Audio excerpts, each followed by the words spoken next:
I'm Jared, RN, combat veteran, and diabetes dropout. I'm here this morning because diabetes is dumb, but you don't have to be.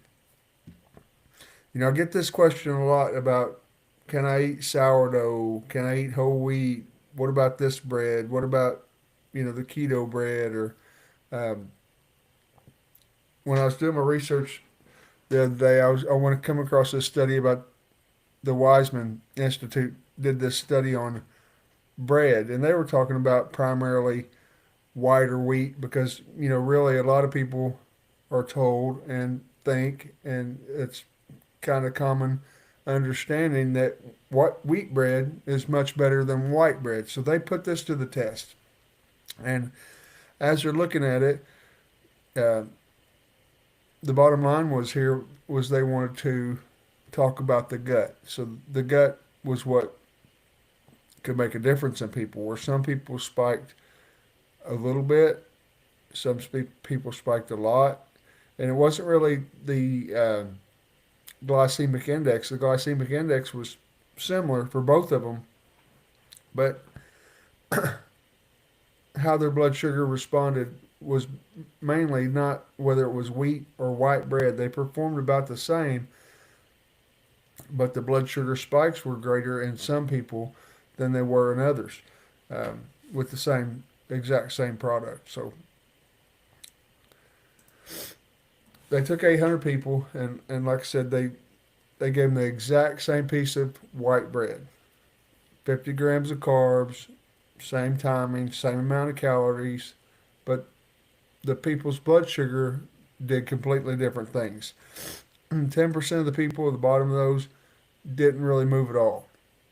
And the top 10% at the other extreme spiked 5 times higher than the other people. So it was the same bread, but people's bodies are different. And this wasn't a small study, it was a study done by the Weizmann Institute in Israel.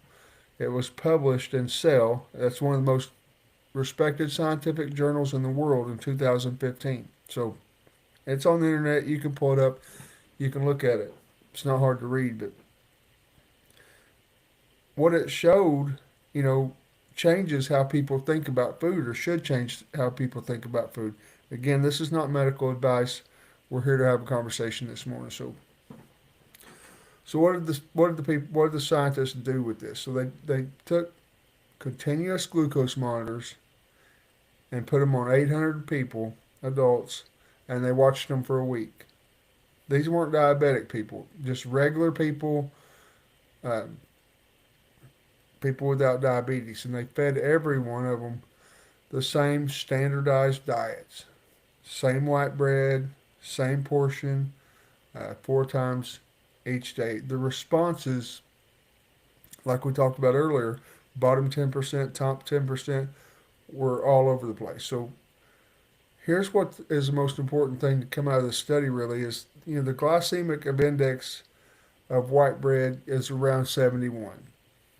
That number's on all the nutrition charts, the dietitian's handouts, um, and in your diabetes education class. It's supposed to tell you how fast a food raises your blood sugar, the GI index. But that number comes from the average responses across a small test group.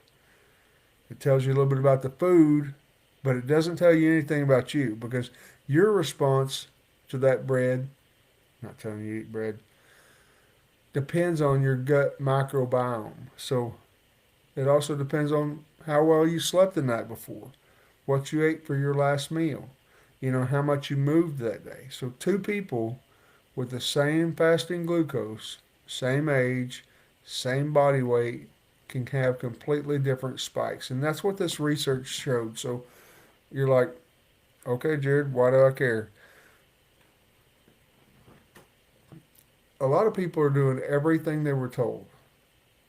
They cut the bread, they cut the white rice, they followed the ADA plate, they watched their portions, but their A1C still isn't moving.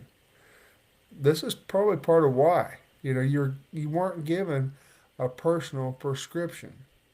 You were given a population average and told good luck. So, that's not your fault. That's a system problem. But now you know, and knowing gives you the opportunity to do something different for yourself. So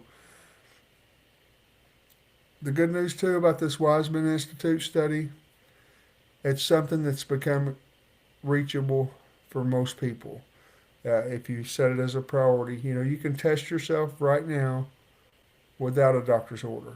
Continuous glucose monitors, we call them CGMs, are available over the counter. You don't need a prescription, you don't need insurance. Dexcom makes one called Stello, on this side now, but that's what I wear. Um, Abbott makes Lingo and Libre Rio. If you're looking, at about $90 to $100 for a month, and if that sounds like a lot, this can be some life changing information. Just a month. Just wear it. Eat your normal foods. Don't change what you eat. Just watch what happens. And if you see something that you don't like, then maybe you can make some adjustments. Because within just a few days, the patterns are going to be super obvious. The foods that spike you might surprise you, and the ones that you think are safe might be some of the biggest problems. And that's the whole point of this study, and for me showing it to you this morning.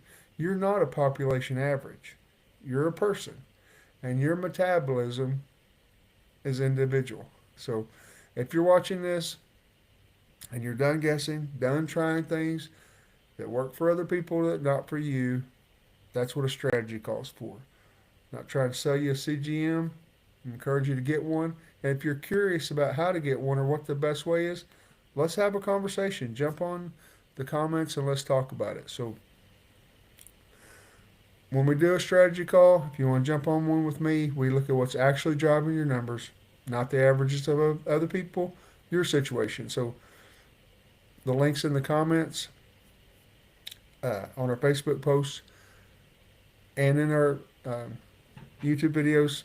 I'm not here to pitch you. It's free. Just want to bring some clarity and have a conversation. So hopefully this study was helpful. Again, this is the Wiseman Institute Health.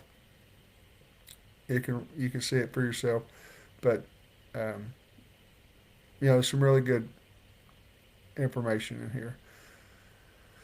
But one of the things that they said was, the ultimate is wheat bread really healthier than white? Wheat bread, hands down, the healthier choice. So, after comparing the effects, the researchers were surprised because it's common sense that everybody thinks this is right. They were surprised to find that the artisanal bread, sourdough, whole wheat, rolled oats, whatever it was, wasn't much better for these people, for their body than the white bread. So